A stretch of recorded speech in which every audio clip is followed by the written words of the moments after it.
ॐ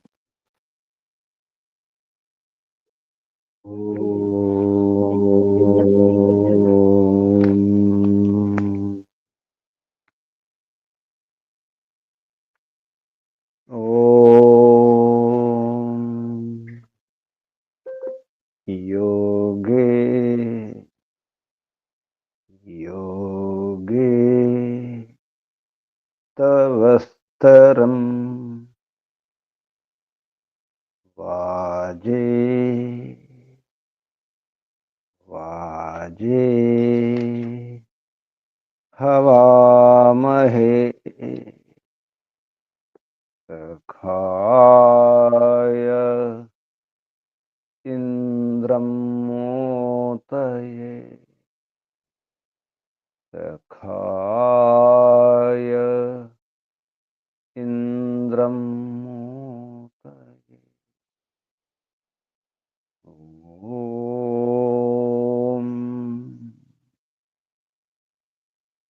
तस्माद् यज्ञात् सर्वहुत ऋचः सामानि जज्ञिरे छन्दांसि जज्ञिरे तस्माद्यजुस्तस्मादजायत तस्माद्यजुस्तस्मादजायत ॐ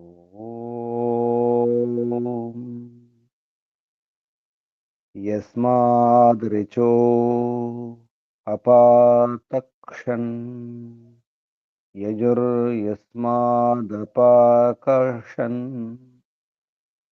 सामानि यस्य लोमान्यथर्वाङ्गिरसो मुखम् स्तम्भम् तं ब्रूहि कथमस्विदेव सः स्तम्भम् तं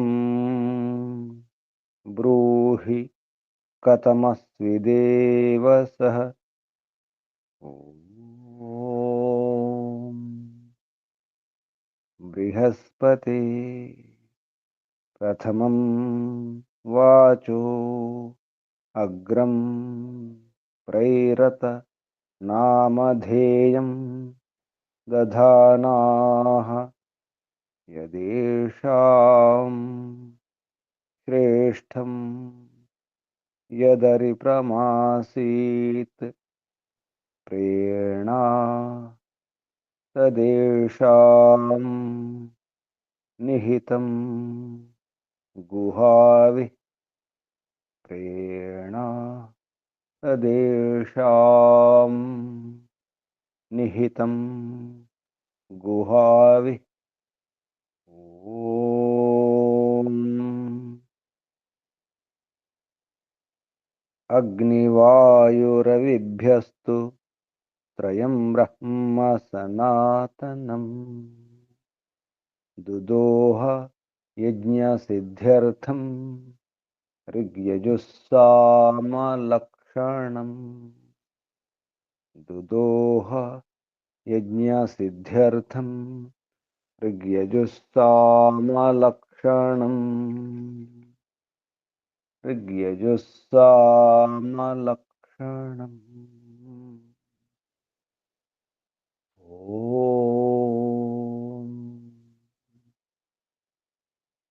शान्ति शान्ति शान्ति ॐ परमपिता परमात्मा ॐ ॐ रक्षका ॐ सर्वरक्षका ॐ सदा रक्षका सर्वदा रक्षका सत्यनित्य रक्षका सर्वत्र रक्षका ॐ सर्वतः रक्षका सर्वधा रक्षका सर्वथा रक्षका శాశ్వత రక్షక, పరమ రక్షక, జగద్రక్షక, విశ్వరక్షక. ఓం ఓం శాశ్వత పిత, శాశ్వత మాత, సర్వపిత సర్వమాత, విశ్వపిత విశ్వమాత, జగత్పిత జగన్మాత, జగదాంబ జగజ్జనని. ఓం జగత్పతి, విశ్వపతి, చిత్పతి, చక్షుష్పతి, వాక్పతి, आपति, परापति, शुभस्पति, व्रतपति, वास्तुष्पति, दीक्षापति, तपस्पति, प्रजापति, सर्वभूतपति. ओम ओम शाश्वत भ्राता, त्राता, दाता, विधाता, प्रदाता, शाश्वत बंधु, मित्र, सखा, परम बंधु, परम मित्र, परम सखा, प्रथम बंधु, प्रथम मित्र, प्रथम सखा, सर्वबंधु, सर्वमित्र, विश्वामित्र, सर्वसखा, विश्वसखा. ओम शाश्वत गुरु, गुरूणाम गुरु, परम गुरु, प्रथम गुरु, आदि गुरु, सनातन गुरु, सत्य नित्य गुरु, शाश्वत आचार्य, परमाचार्य, प्रथमाचार्य, सर्वाचार्य. ओम शाश्वत स्वामी, सत्य नित्य स्वामी, सर्वस्वामी, शाश्वत राजा, राजाधिराजा, महाराज. ओम स्वराट, स्वयंराट, विराट, विश्वराट, अनंतराट, ब्रह्मराट, पूर्णराट, महाराट. ओम शाश्वत न्यायाधीश, अर्यमा. ओम सदाधारा, सर्वदाधारा, जगदाधारा, विश्वाधारा. ओम ईश्वरा, परमेश्वरा, सर्वेश्वरा, विश्वेश्वरा, जगदीश्वरा. ओम ईशा, परेशा, सर्वेशा, विश्वेशा, जगदीशा, सर्वभूतेशा. ओम सर्वांतर्यामिन्, सर्वभूतांतरात्मन्, परमात्मन्, परब्रह्मन्. ओम सर्वव्यापक, विश्वव्यापक, सर्वशक्तिमन्, निराकार, निर्विकार. ओम न्यायकारिन्, दयालु. ओम अजर अमर अभय अनुपम. ओम नित्य पवित्रा, परम पवित्रा. ओम सृष्टिकर्ता, धर्ता, भर्ता, हर्ता, संहर्ता, प्रलयकर्ता, पालनकर्ता, निर्माणकर्ता. ओम ओम प्रभो. ओम स्वयंभू, ओम शंभु, ओम शंभु, ओम परिभू, ओम शंभवा, प्रभवा, विभवा, उद्भवा, सुभवा.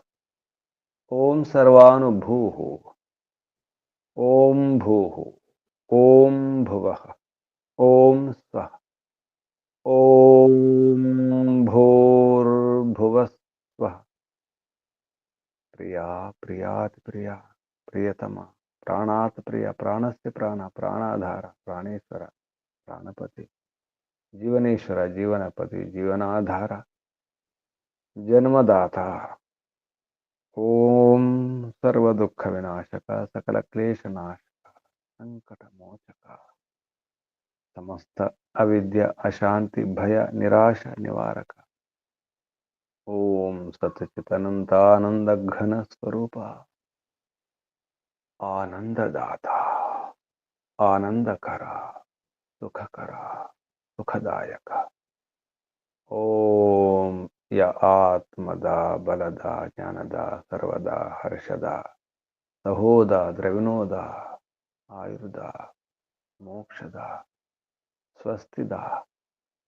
ओम ओम ओम ओम ओम ओम ओम. ఓం కు వందనాలు. ఋషులకు, మహర్షులకు, మునులకు, యోగులకు, గురువులకు, ఆచార్యులకు, అధ్యాపకులకు, పెద్దలకు, మాతాపితలకు, శ్రేయోభిలాషులకు, మిత్రులకు, జడ చేతనాది చరాచర జగత్తుకు, స్థావర జంగమాలకు వందనాలు. సర్వేభ్యో నమో నమః.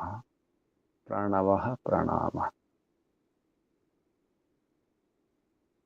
ఆత్మా బంధువులారా, శాశ్వత బంధువులారా, ధర్మ బంధువులారా, బ్రహ్మ బంధువులారా, విశ్వ బంధువులారా, ఆత్మీయ బాంధవులారా, వేద బాంధవులారా, ధర్మ బాంధవులారా, మిత్రులారా, అత్యంత దుఃఖ నివృత్తి అభిలాషులారా, పూర్ణ పురుషార్థులారా, మోక్షాకాంక్షులారా, ముముక్షువులారా, సుమ్నార్థులారా, విశ్వాత్మ, అనంతాత్మ, ఆకాశాత్మ, శాశ్వతాత్మ, శాంతాత్మ, బ్రహ్మాత్మ, పూర్ణాత్మ, పరమాత్మ, సర్వాత్మ దర్శన అభిలాషులారా, సాధకులారా, ఈశ్వర ఆరాధకులారా, ఉపాసకులారా, అన్వేషకులారా, జిజ్ఞాసుకులారా. ఇల్లు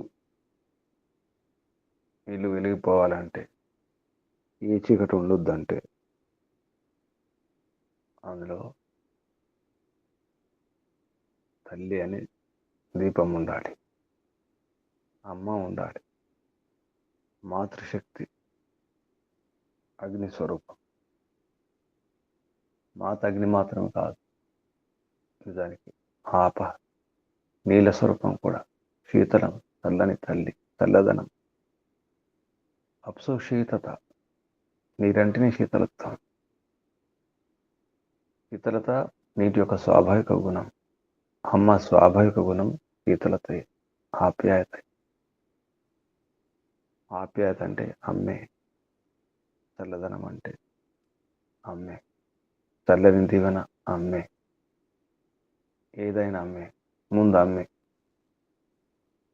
ఇల్లు అంటేనే అమ్మ, ఇల్లు అంటేనే ఇల్లాలు, ఇంటిని నడిపించేది, ఇంటి నిర్వాహకురాలు, ప్రబంధకురాలు అమ్మ. అగ్ని స్వరూపం కూడా అమ్మ. నాన్న సోమస్వరూపం. అమ్మ భూమి, నాన్న సూర్యుడు. అటువంటి అమ్మ తృప్తిగా ఉండాలి, ఇంట్లో సంతృప్తిగా ఉండాలి, హాయిగా ఆనందంగా ఉండాలి. అమ్మ స్థిరంగా ఉండాలి, అమ్మ ప్రశాంతంగా ఉండాలి. నాన్న కూడా ప్రశాంతంగా ఉండాలి, నాన్న కూడా స్థిరంగా ఉండాలి, నాన్న సంతృప్తిగా ఉండాలి. ఎవరో ఉంచితే ఉండరు. అమ్మా నాన్నలు ప్రపంచంలో మరెవరు ప్రయత్నం చేసినా స్థిరంగా ఉండలేరు, సంతృప్తిగా ఉండలేరు, ప్రశాంతంగా ఉండలేరు. ఉల్లాసం, ఆహ్లాదం ఉండదు. ఎంత ధనమున్నా, ఎన్ని సాధనాలున్నా, ఎంత అధికారం, పదవులున్నా, ఎందరున్నా కానీ అమ్మ నాన్న ఒకరికి మరొకరు పరస్పరం సరిగా ఉంటే చాలు. ప్రపంచం అవసరం లేదు. ప్రపంచంలో ఏది అవసరం లేదు. ఏ వస్తువు, ఏ సాధనం, ఏ ధనం, ఏ పదవి, ఏ అధికారం అవసరం లేదు. అమ్మ నాన్నలు ఒకరికొకరు పరస్పరం సహకరించుకుంటూ ఉంటే, సంతృప్తి పరుచుకుంటూ ఉంటే చాలు. అమ్మకు నాన్న, నాన్నకు అమ్మ, భార్యకు భర్త, భర్తకు భార్య. సంతుష్టి, సంతృప్తి పరస్పరం.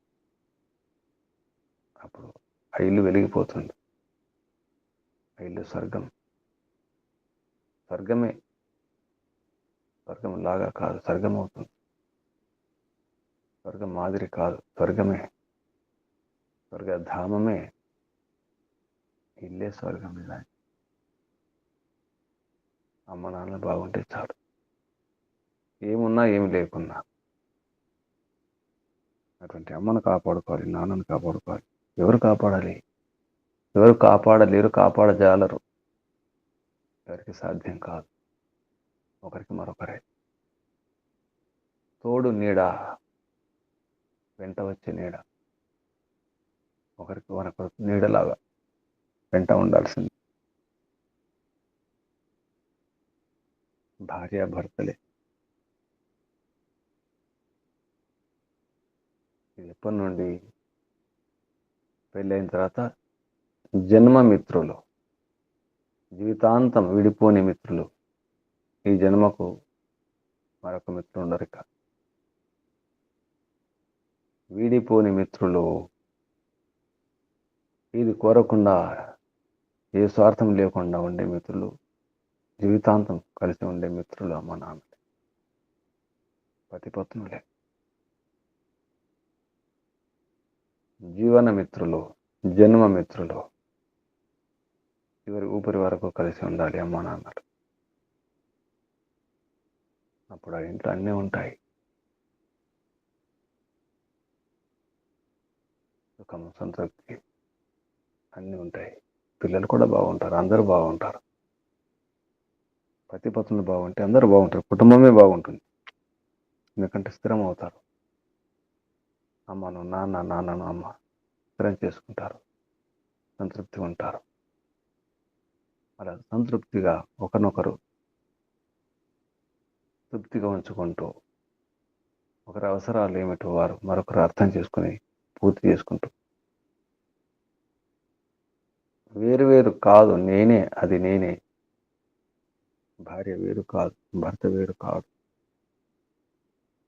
రెండు శరీరాలు కలిస్తే ఒక శరీరం, రెండు మనసులు కలిస్తే ఒకే మనసు, ఒకే ఆలోచన, ఒకే విచారం, ఒకే బాట, ఒకే మాట. ఎక్కడున్నా విడిపోకుండా ఉండడానికి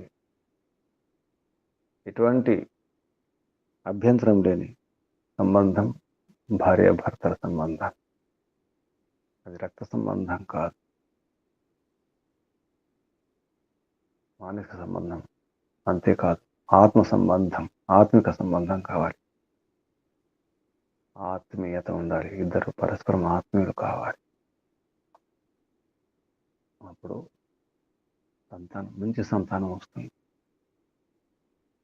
భర్తను తృప్తిపరుచుకుంటూ, నిజమైన ప్రేమను పంచుతూ ఏ భార్య ఉంటుందో,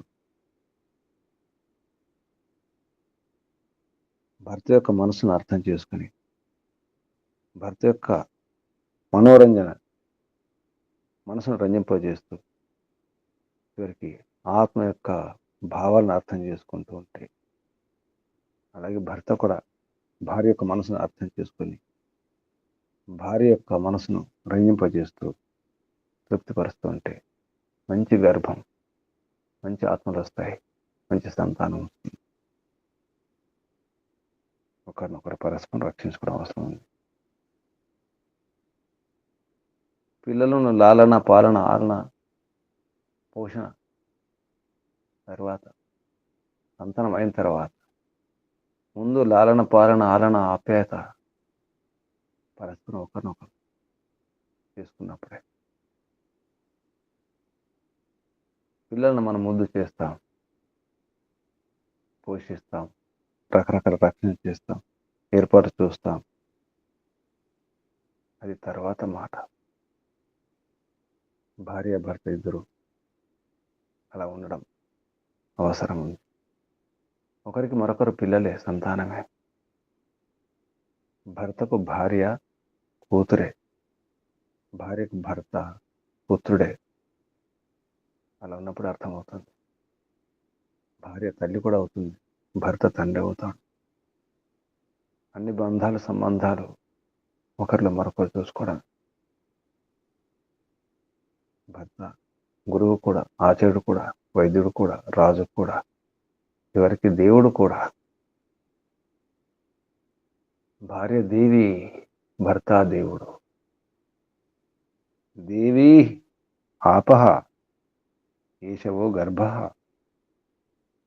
అమ్మనే గర్భం, ఆ ఇల్లే గర్భం. ఇంట్లో ఉన్న వారందరూ కూడా సంతానమే, కేవలం పిల్లలు మాత్రమే కాదు. ఇంట్లో ఉన్న వారందరూ కూడా తల్లికి సంతానమే. అంటే భర్త కూడా ఉంటాడు, భర్త కూడా సంతానమే.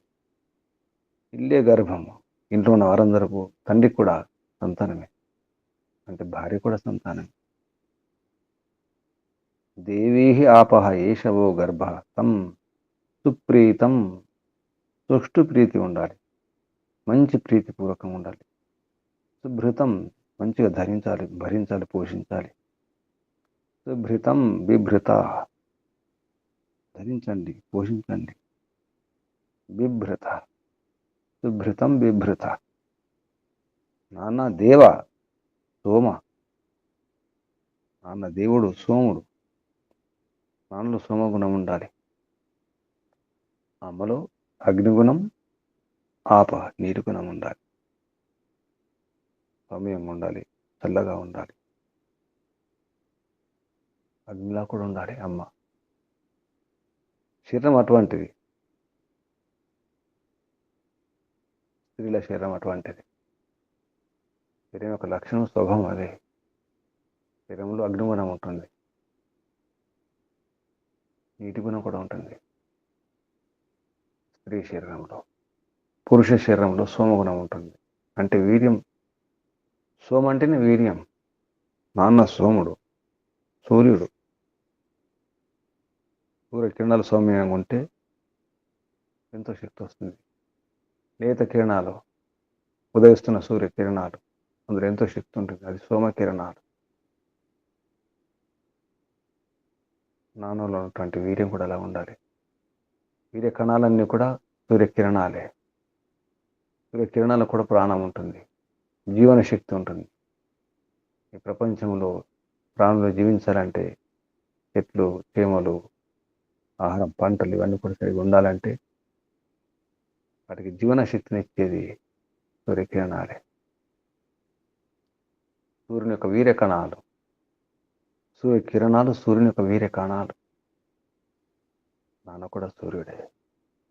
అమ్మ భూమి, భూమాత. నాన్న సూర్యుడు. సూర్యుడు తన కిరణాల ద్వారా వీర్య కణాలను పంపిస్తాడు, జీవ కణాలు. అందుకే ఎండలో ఏది ఎండబెట్టినా మొలకెత్తుతాయి. మాడిపోవడం, కాలిపోవడం ఉండదు. శక్తి పెరుగుతుంది, జీవన శక్తి. అలాగే నాన్న యొక్క వీర్య కణాలను గ్రహించినటువంటి ఆ తల్లి కూడా శక్తిని పొందుతుంది. ఈ వైజ్ఞానికంగా ఋషుల మహర్షి కూడా ఒప్పుకున్న విషయం, ఆయుర్వేదం ద్వారా కూడా చెప్పిన విషయం. ఈనాటి వైజ్ఞానికులు, వైద్యులు కూడా ఒప్పుకుంటున్నారు. నాన్న వీర్యంలో ఆ శక్తి ఉండాలి, ఆ సోమాత్మక గుణం ఉండాలి. అందుకే నాన్న దేవ సోమ ఏషతే లోక తస్మిన్ శం తస్మిన్ శం శం ఉండాలి, శాంతి ఉండాలి. ఇటువంటి భావాలతో, ఇటువంటి రహస్యాలతో, ఇటువంటి జ్ఞాన విజ్ఞానంతో ఉన్నటువంటి మంత్రం దేవీరాప. దేవి ఆప ఏష ఓ గర్భస్థం సుప్రీతం సుభృతం బిభృత దేవ సోమ ఏష తే లోక తస్మిన్ శం శం తస్మిన్ ఛం తస్మిన్ శం చ వక్ష్వ పరి చ వక్ష్వ వక్ష్వ వక్ష్వ.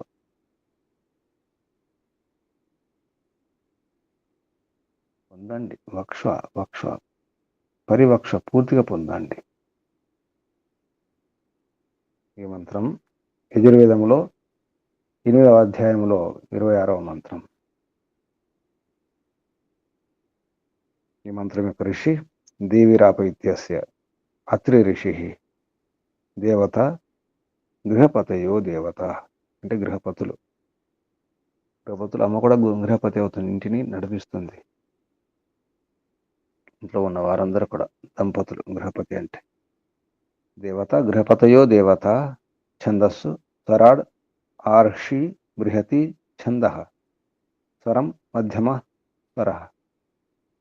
ఈ మంత్రంలో ఉపదేశం. అథ వివాహిత స్త్రీభ్య కర్తవ్య ఉపదేశం ఆహ.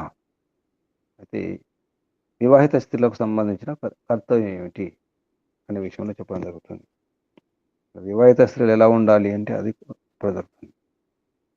వివాహిత స్త్రీలు అంటే చదువుకుని ఉండాలి, విదుషి అయి ఉండాలి. వివాహానికంటే ముందు విదుషి అయి ఉండాలి. అప్పుడు ఇదంతా వ్యవహారం తెలుస్తుంది, యథోచిత వ్యవహారం. పదవాక్య ప్రమాణమైనటువంటి బ్రహ్మదాస్ జిజ్ఞాసు గారు వివరణిస్తూ ఉపదేశం. గృహ దీప్తయో దేవ్య ఏవ గృహరక్షణే ముఖ్య ఇతి అతః సామాన్యతో గృహస్థ కర్తవ్యం ఉపదిశ్య పత్ని కర్తవ్యం ఉపక్రమతే చెప్పండి. అంటే గృహం యొక్క ఇంటి యొక్క దీపం, గృహదీప్తయో దేవ్య, దేవి, దేవి ఇక్కడ బహువచనం, దేవతలు, ఇంటి దేవతలు, అమ్మ, ఇంట్లో ఉన్నటువంటి అందరూ, ఆడకూతురు కావచ్చు, కోడలు కావచ్చు, అమ్మమ్మ, నాన్నమ్మలు, భార్య, ఇంట్లో ఉన్న మహిళలందరూ కూడా ఇంటి యొక్క దీపాలు. వారే ఇంటిని లాలన చేస్తారు, రక్షిస్తారు అన్నారు. గృహరక్షణే ముఖ్య. గృహరక్షణ విషయంలో ముఖ్యులు వారే, మహిళలే, తల్లులే, స్త్రీలే, స్త్రీ శక్తి, మాతృశక్తి. ఇంటిని పాలించేది, పోషించేది, రక్షించేది, నిర్వహించేది, ప్రబంధం చూసేది మహిళలే ముఖ్య. అందులో ముఖ్యులు, ముఖ్యాహ ఇది. కాబట్టి అత సామాన్యతో గృహస్థ కర్తవ్యం, సామాన్యంగా గృహస్థం యొక్క ధర్మం ఏంటో చెప్పడం జరుగుతుంది. అది మహిళలకు సంబంధించిన విషయం అని అలాగే చెబుతూ ఈ మంత్రంలో పురుషుడు కూడా ఇలా ఉండదో చెప్పడం జరిగింది. పురుషుడు దేవుడు అయితే స్త్రీ దేవి అని మంత్రం ద్వారా కూడా చెప్పడం జరుగుతుంది. ఈ మంత్రం శబ్దాలు గమనిస్తే దేవీ ఆప పదచ్ఛేదం తర్వాత మహర్షి దయానంద సరస్వతి గారు సంధి విచ్ఛేదం చేసి సంధులు విడగొట్టి చెప్పినటువంటి శబ్దాలు పదపాఠం అంటారు. పదాలు విడివిడిగా దేవీ ఆపః ఏషః వః గర్భః తం సుప్రీతం ఇతి సుప్రీతం, సుభృతం ఇతి సుభృతం, బిభృత దేవ సోమ ఏషః తే లోకః తస్మిన్ శం చ వక్ష్వ పరి చ వక్ష్వ. ఇవి శబ్దాలు. ఇప్పుడు మంత్రోచ్చారణ. ఓం నమస్తే గురుజీ. ఓం దేవీరాప ఏషవో గర్భస్థం సుప్రీతం సుభృతం బిభ్రిత దేవ సోమైషతే లోకస్తస్మిన్ ఛంచ వక్ష్వ పరి చ వక్ష్వ. ఓం నమస్తే గురుజీ. ఓం దేవీరాప ఏష ఓ గర్భస్థం సుప్రీతం సుభృతం బిభ్రత దేవ సోమైష తే లోకస్తస్మిన్ ఛం చ వక్ష్వ పరి చ వక్ష్వ. ఈ మంత్రం ఉన్నటువంటి ప్రతి శబ్దానికి అర్థం, పదార్థం పేరుతో మహర్షి చెప్పిన అర్థం. దేవీ శతపథ భ్రమణంలో దేవి అంటే భ్రమణం చెప్తున్నారు బ్రహ్మదత్త శ్రీనివాస గారు. దేవ్యో హి ఆపహ, అసలు దేవి అంటే దేవతలు, ఇంట్లో దేవి అంటే మహిళలు, మాతృశక్తి, స్త్రీలు. ఆపహ నీళ్లు, నీళ్ళంటే ఇక్కడ మరొక అర్థం. ఆప అంటే వ్యాపించి ఉండకుండా అర్థం. అప్పుడు వ్యాప్తో, ఇంట్లో అంతా వ్యాపించి ఉంటారు. దానికి ఇంట్లో వ్యాపించి ఉండేది మహిళలే.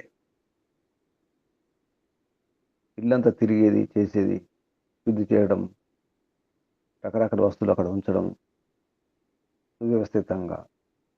దాని అర్థం మొత్తం వ్యాపించి ఉంటారు. ఏది ఎక్కడుందో, ఏ వస్తువు ఎక్కడుందో తల్లులకి బాగా తెలుసు. ఆ విధంగా ఆపహ వ్యాపించడం, ఉండడం అనే అర్థం కూడా వస్తుంది. దేవి ఆపహ దేదీప్యమాన విదుష్య ఆపహ సర్వాహ శుభ గుణ కర్మ విద్యా వ్యాపిన్య. ఆపంటే వ్యాపించి ఉండము, ఏదో ఇంట్లో వ్యాపించి ఉండడం, ఇల్లు చూడడం కాదు. దేవీ దేదీప్యమాన విదుష్య, దేదీప్యమాన విదుషి, విదుషి మనులు, విదుష్య బహువచనం, దేవీ బహువచనం. శతపథ బ్రాహ్మణంలో దేవ్యో హి ఆపహ, నీళ్ళలాగే, ఆపంలాగే అంటే వ్యాపించి ఉంటారు. ఇలా వ్యాపించి సర్వ శుభగుణ కర్మ విద్య వ్యాపిన్య అన్నారు మహర్షి. శతపథ బ్రాహ్మణంలో కేవలం ఆప అంటే దేవి, దేవి అంటే ఆప అన్నారు. ఈ మంత్రంలో కూడా దేవి అనగానే వెంటనే శబ్దం ఆప అని వచ్చేసింది. అంటే దేవి అంటే ఆప, ఇంట్లో దేవతలు, దేవి ఆప. యోషావ ఆపో వృషాగ్ని, అంతేకాదు మాతృశక్తి అగ్ని కూడా. ఇది కూడా శతపథ బ్రాహ్మణంలో ప్రమాణం.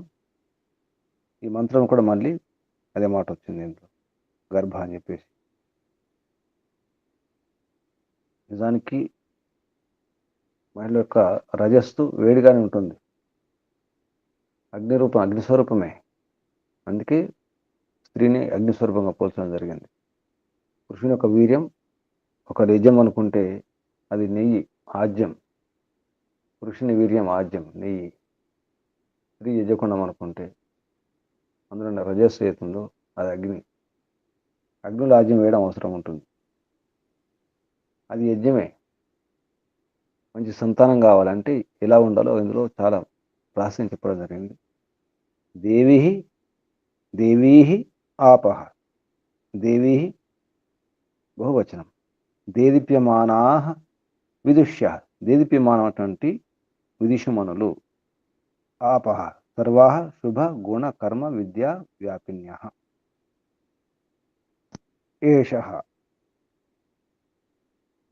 ఏష అంటే ఇతడు అనే అర్థం వస్తుంది, లేదా ఇది. అది ఏంటి? వహ మీ యొక్క, యుష్మాకం, వహ అంటే యుష్మాకం మీ యొక్క, గర్భ గర్భం. గర్భం అంటే ఏమిటో చెప్పడం జరుగుతుంది. గర్భం అంటే ఇక్కడ అందరూ పుత్రులు, పతి మొదలు వారందరూ కూడా ఉండేది. సుఖాన్ని సురక్షణ ఇచ్చేది గర్భం. దానికి గర్భం అంటే అందరూ ఉంటారు. తల్లి గర్భంలో బిడ్డ సురక్షితంగా అన్ని దొరుకుతాయి. అటువంటిది ఇల్లు. ఆ గర్భం అనే ఆ శక్తి, ఆ అవకాశం కేవలం స్త్రీ శరీరంలోనే సాధ్యం. అది స్త్రీకే అది సంభవం, సాధ్యం. మగ శరీరంలో గర్భం ఉండదు. అందుకే మందిరాల్లో కూడా పౌరాణికం గర్భగుడి అంటారు. ఎక్కడైతే మూల విరాట్ విగ్రహం ఉంటుందో, మూర్తి ఉంటుందో దాని పేరు గర్భగుడి. అలాగే అసలు గర్భం ఇల్లు, ఇల్లంతా గర్భమే, తల్లే గర్భం. ఆ గర్భానికి ఈ గర్భానికి సంబంధం తల్లి. కాబట్టి తల్లిలో ఆ శరీరంలో గర్భం ఉంటుంది, ఇల్లు కూడా గర్భమే. ఇంటిని గర్భంతో పోల్చడం జరిగింది ఇక్కడ. గర్భ, ఈ యొక్క గర్భం, ఈ యొక్క ఇల్లు అంతా కూడా. తం దాన్ని, సుప్రీతం సుష్టు ప్రీతి నిబద్ధం, సుష్టుగా అంటే సరిగ్గా, ప్రీతి నిబద్ధం ప్రీతితో కూడుకున్నటువంటిది, సుప్రీతం అలా ఉండాలి. సుభృతం సుష్టు ధారితం సరిగా ధరింపబడినది. విభృత దాన్ని ధరించండి. ధరత పుష్యత. విభృత అంటే భరణం, పోషణం అన్ని. భ్రీ భరణ పోషణే ధాతు. ధరించాలి, భరించాలి, పోషించాలి. ధరత పుష్యత, అటువంటి ఇంటిని ధరించండి. ధరించడం కాదు, పోషించండి కూడా, పుష్టి చేయండి, పుష్యత. అలాగే తల్లి గర్భం, గర్భవతిని కూడా అలా చూడాలి. అమ్మ తల్లి గర్భం మోస్తుంది, గర్భవతి. గర్భవతిని కూడా అలా చూడాల్సిన అవసరం ఉంటుంది. విభృత సుభృతంగా, సుప్రీతిగా. గర్భిణీ స్త్రీని సుప్రీతంగా ఉండదు, మంచి ప్రీతితో చూడాలి. మంచి భరించాలి, పోషించాలి, రక్షించాలి, కాపాడుకోవాలి. దాన్ని బిభృత అన్నారు. మీరు ధరించండి. బిభృత అంటే ఇది ధాతు క్రియాపదం. పుష్యత పోషించండి, పుష్టి చేయండి. ఇప్పుడు దేవ పురుషునికి సంబోధన. ఇంతకుముందు దేవి అని మహిళకు సంబంధించిన సంబోధన. ఇప్పుడు దేవ దివ్య గుణ కమనీయ, ఓ దివ్య గుణాలతో కమనీయటువంటి పురుషుడా అని అర్థం. ఇక్కడ ఇది ఏకవచనం ఉంది. సోమ నీవు సోముడివి.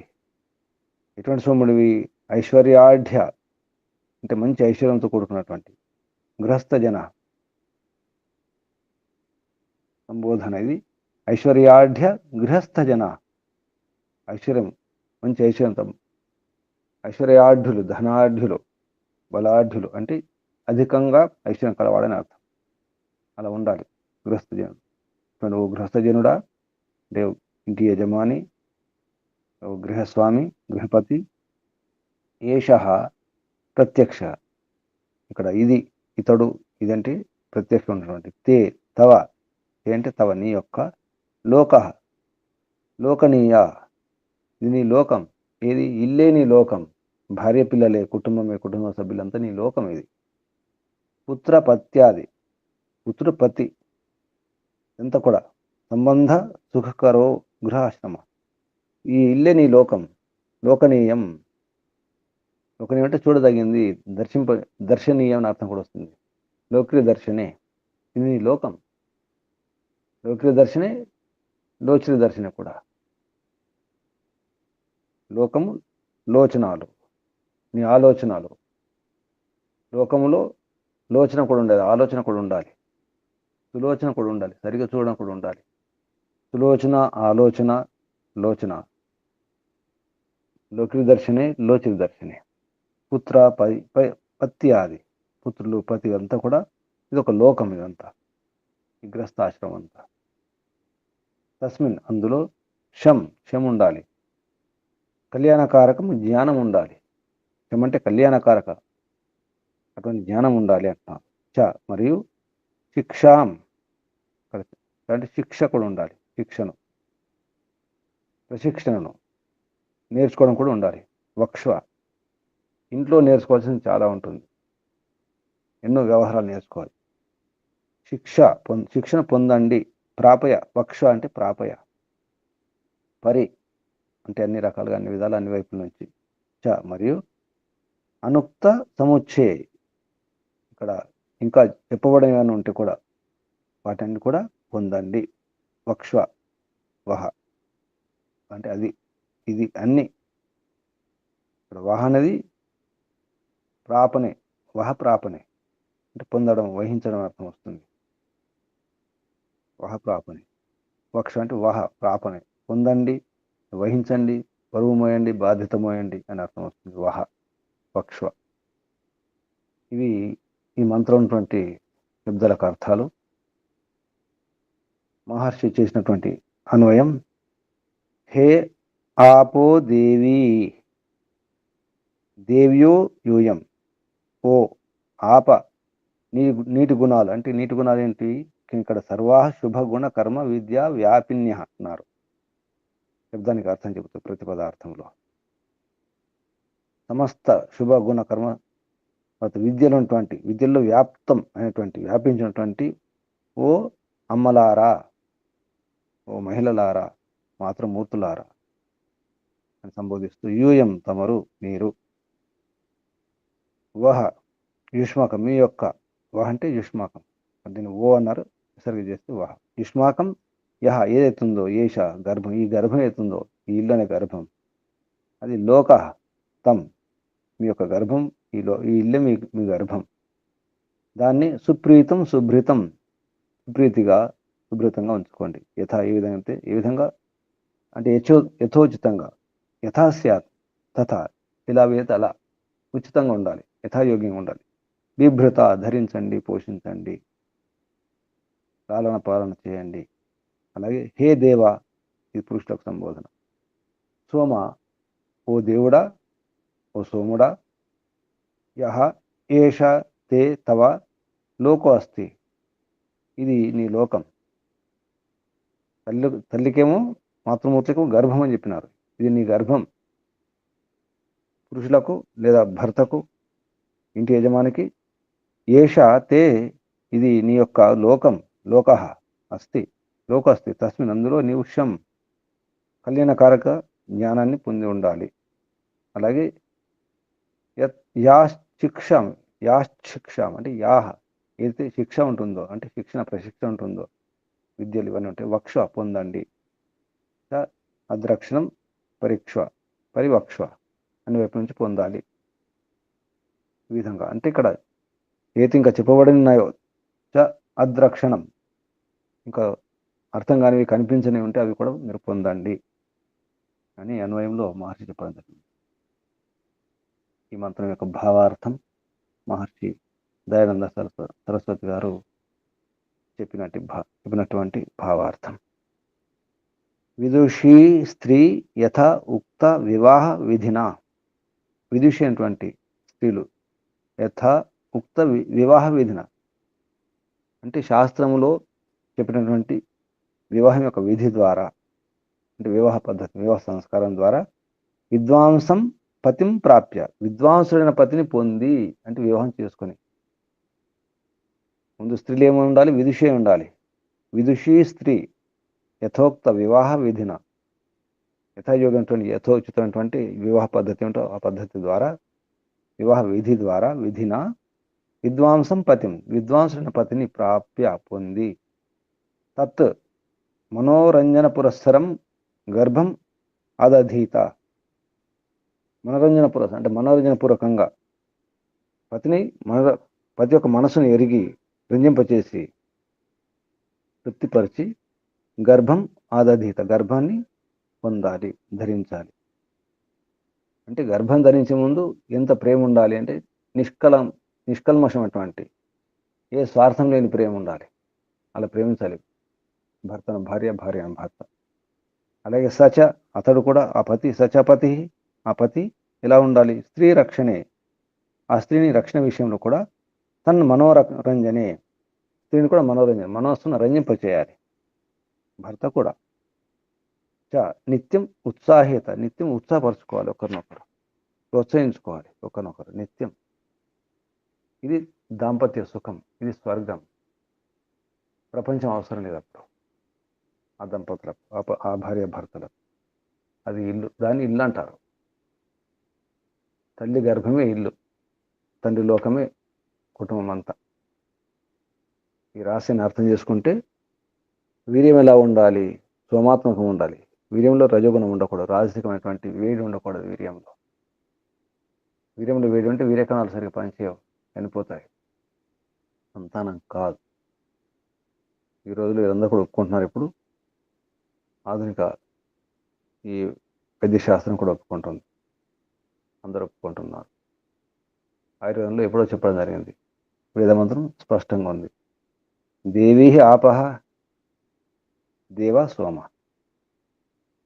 ఇది వైజ్ఞానిక విషయం, ఇది అర్థం చేసుకోవాలి. అప్పుడు భర్త ఎటువంటి ఆహారం తీసుకోవాలి, ఎటువంటి వీర్యాన్ని పెంచుకోవాలి?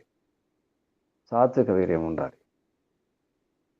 తల్లి శరీరంలో వేడి అవసరం ఉంటుంది. అందుకే సామాన్యంగా ఆడ శరీరం కారాన్ని, రకరకాల రుచులను కోరుతుంది, ముఖ్యంగా కారం కోరుతారు. అది శరీరం యొక్క స్వభావం. పురుషులకు మధుర పదార్థాలు ఇష్టం ఉంటాయి సామాన్యంగా. ఎంత గమనిస్తే మన శరీరాన్ని ఎలా ఉంచుకోవాలి, వీర్యాన్ని ఎలా ఉంచుకోవాలి, ఎటువంటి సంతానం కావాలి, మంచి సంతానం రావాలంటే ఎటువంటి వ్యవహారం చేయాలి, అంతా భార్య భర్త చేతుల్లోనే ఉంటుంది. మొత్తం కుటుంబం, చివరికి లోకం, ప్రపంచమంతా ఇల్లే, లోకమంతా ఇల్లే. కాబట్టి ఇంటిని బాగుంచుకొని ప్రయత్నించాలి. ఇంటిని బాగుంచుకోవాలంటే భార్య భర్తలు ఒకరినొకరు బాగా ప్రేమించుకోవాలి. మనోరంజనం అన్నారు, మనోరంజన పురస్సరం, మనసును రంజింపజేసుకోవాలి. ఇక్కడ మనసు అంటే కేవలం మనసు మాత్రమే కాదు, ఆత్మలను సంతృప్తిపరచుకోవాలి.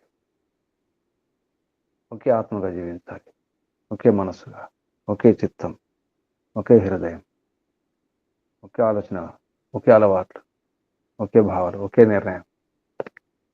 చేసే పని కూడా ఒకే పని చేయాలి. ఇద్దరు కలిసి ఉమ్మడి కర్మ, ఇద్దరు కలిసి అనుకొని నిర్ణయించుకొని అదే పని చేయాలి. ఆ పని కొరకే, ఆ లక్ష్యం కొరకే, ఆ గమ్యం కొరకే, అక్కడికే చేరుకోవాలి. ఇద్దరి గమ్యం ఒకటే ఉండాలి, జీవన గమ్యం.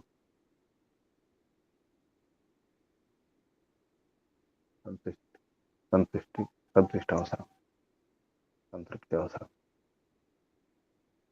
మను మాస్టర్ గారు చెప్పడం జరిగింది, సంతుష్టో భార్యాభర్త, భార్య ద్వారా భర్త సంతుష్టుడు కావాలి.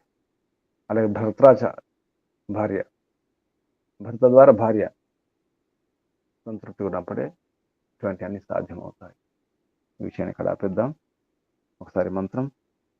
ఓం దేవీ ఆప దేవీరాప ఏష అవో గర్భస్థం సుప్రీతం సుభృతం బిభ్రత దేవా సోమైష తే లోకస్తస్మిన్ ఛం చ వక్ష్వ పరిచ వక్ష్వ. ఇది మంత్రం. ఇప్పుడు సందేహాలు, ప్రశ్నలు అడగండి. ఓం నమస్తే గురుజీ. కొన్ని అర్థం చేసుకున్నారు. ఓం నమస్తే గురుజీ. చెప్పండి. గురుజీ, పురుష శరీరము స్త్రీ శరీరం ఈ తత్వము ఇంకొకసారి చెప్పరా గురుజీ? స్త్రీ శరీరం ఇక్కడ శబ్దాలు గమనిస్తే దేవి ఆప, స్త్రీ శరీరం ఆప, నీళ్ళ గుణం ఉండాలి, చల్లదనం. శరీరం బాగా వేడి ఉండకూడదు, కానీ లోపల రజస్సు మాత్రం వేడి ఉండాలి, అది అగ్నిగుణం. యోషావ ఆపో వృషాగ్ని, శతపథ బ్రాహ్మణంలో ప్రమాణం ఉంది. దేవ్యో హి ఆప, దేవి ఆప, నీటి గుణం ఉండాలి. మళ్ళీ ఆపండి ఇక్కడ సర్వ శుభగుణ కర్మ విద్య ఇవన్నీ ఉండాలి, అటువంటి విద్యలు వ్యాపించి ఉండాలని అర్థం కూడా ఉంది. శరీరం వరకు వస్తే శరీరం వేడివేడి ఉండకూడదు శరీరం, కానీ ఆ రజస్ ఏతుందో ఈ ఋతుక్రమం వచ్చినప్పుడు వేడి ఉంటుంది లోపల, రక్తం ఆ రజస్సు వేడిగా ఉండాలి, రజస్సు చల్లగా ఉండకూడదు. అప్పుడు నిజంగా పీరియడ్స్ వచ్చినప్పుడు వేడే ఉంటుంది. తర్వాత పురుష శరీరంలో వీర్యం సోమాత్మకం. అసలు సోమ అంటేనే వీర్యం. నిజానికి మనం సోమ అంటాం మాటి మాటికి. నిజానికి సామవేదంలో సోమ శబ్దం వీర్యానికే, వీర్యం అర్థం ఎక్కువ వస్తుంది. సోమయాగం మనం సోమ అంటాం అనేప్పుడు వీర్యం అంటే సోమలత. హిమాలయ పర్వతాల్లో లభించే సోమలత ఇప్పుడు లభించదు, కానీ దానికి బదులుగా తిప్పతీగ వాడవచ్చు.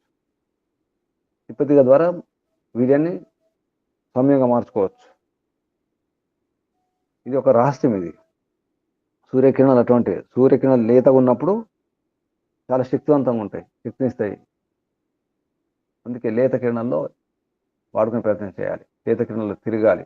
అప్పుడు వైజ్ఞానికంగా డి విటమిన్ అంటాం. ఎముకలు గట్టిగా ఉండడానికి, దృఢంగా ఉండడానికి, బలంగా ఉండడానికి ఉపయోగపడుతుంది. ఇంకా వైజ్ఞానికం అంటే యూవీ రేస్ ఉంటాయి, అల్ట్రావైలెట్ రేస్ అంటే అతి నీళ్ళలోహిత కిరణాలు ఉంటాయి ఉదయం పూట. దాన్ని బాగా వాడుకోవాలి. అందుకే యజ్ఞం చేసేటప్పుడు కూడా ఉదయం పూట ఆ లేత కిరణాలు ఉన్నప్పుడు యజ్ఞం చేయాలి. ఇదంతా వైజ్ఞానిక విషయాలు ప్రయోగం చేయడం జరిగింది, చాలా లాభాలు పొందడం జరుగుతుంది. అక్కలకోటలో ఉన్నటువంటి వారు అగ్నిహోత్ర హౌస్ అని ఒకటి ఉంటుంది, ఒక సంస్థ, అగ్నిహోత్ర హౌస్, అక్కలకోట్, సోలాపూర్ దగ్గర, మహారాష్ట్రలో. వారు ప్రయోగం చేస్తున్నారు. కొన్ని ఏళ్ళ నుంచి సుమారు 160-170 దేశాలు ప్రయోగం చేస్తున్నారు. కొంచెం నెయ్యి తీసుకుంటారు, శుద్ధమైన నెయ్యి, ఒక కొద్దిగా బియ్యం, ముడి బియ్యం, విరగని బియ్యం, లోబాను అంటే గూగిలం మెసక్స్లో అది వాడుతుంటారు. అంతే, రెండు ఆహుతులు ఇస్తారు. రిజల్ట్ చూపిస్తున్నారు వైజ్ఞానికంగా, సైంటిఫిక్గా. ఉదయం పూట అంటే సరిగ్గా సమయానికి, ఆ నిమిషం, ఆ సెకండ్, ఆ సమయంలో ఆహుతి ఇస్తారన్నమాట. రెండు ఆహుతులు ఉంటాయి, ఉదయం 2 ఆహుతులు, సాయంత్రం 2 ఆహుతులు. సూర్య ఉదయం సమయంలోనే ఇస్తారు, మళ్ళీ సూర్య అస్తమయ సమయంలోనే ఇస్తారు. ఇదంతా సిద్ధం చేసి పెట్టుకుంటారు. అగ్ని కూడా ప్రజ్వలి చేస్తారు, ఒక పిడిక అటువంటివి వేస్తారు. ఎక్కువ పుల్లలు వాడరు, సమిధులు వాడరు, ఎక్కువ మూలికలు కూడా ఏమి ఉండవు. ఆ మూలికలు ఈ మూలికలు పెద్ద ఏమి ఉండవు. మూలికలు మనం ఒక రకంగా చికిత్స, వైద్యం కొరకు మూలికలు వాడుకోవాలి. నిజానికి మరి ఏ సమస్యలు ఉన్నప్పుడు, రోగాలు ఉన్నప్పుడు, మన శరీరంలో బాధలు ఉన్నప్పుడు ఎక్కువ మూలికలు అవసరం ఉంటాయి. మామూలుగా నిత్యాగ్నిహోత్రం చేసే వారికి మూలికలు పెద్ద అవసరం ఉండవు. ఇది ఒక రహస్యం, అంటే మన శాస్త్రంలో కూడా ఉంది. కానీ చెరువు అంటారు, అంటే అన్నం కొద్దిగా వండి అన్నం నెయ్యి కలిపి వేయాలి, అంతే. అది కూడా ముడి బియ్యం అన్నం. ఒక పిడికడు బియ్యం తీసుకొని, ముడి బియ్యం తీసుకొని బాగా ఉడికించేసి చివరికి నెయ్యి కలిపి ఆహుతి ఇవ్వడం సరిపోతుంది. అది నిత్యాగ్నిహోత్రం. ఇది ఒక రహస్యం. ఇది పూర్వమీమాంస దర్శనం చెప్పేటప్పుడు ఈ విషయాలు చెప్పినాం. చెరువు అంటారు దాన్ని. ఇంత సామాగ్రి అవసరం ఉండదు నిజానికి. శాస్త్రంలో ఋషి చెప్పింది ఇంతే.